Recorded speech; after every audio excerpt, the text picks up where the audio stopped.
حكاية عن شاعر يمني مبدع خزن القات ثم حلق به الخيال، فحكم العالم لمدة ساعتين، حرر فيها القدس واتخذ قرارات عديدة.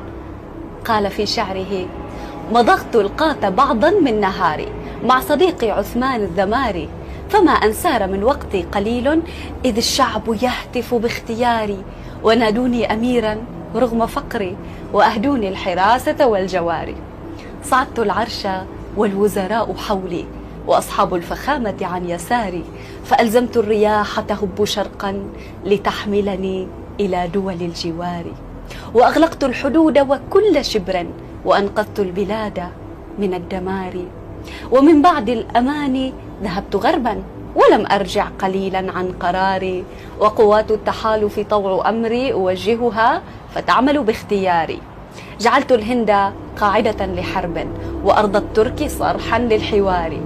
حكمت على جيوش الغرب قتلا، وأسبيت النساء مع الذراري. قهرت الفرس والرومان قهرا، وطوقنا عليهم بالحصار. ومن باريس أصدرنا قرارا بتجميد الموانئ والبحار. أخذت بايدن معبوتا قصرا، وبنيامين أسرع بالفرار. جعلت الروس ترجو أي حل، وأمريكا تطالب بالحوار. فتحنا القدس في عز وفخر، وأجلينا اليهود إلى البراري، وصلينا بها ظهرا وعصرا، وكبرنا بهذا الانتصار.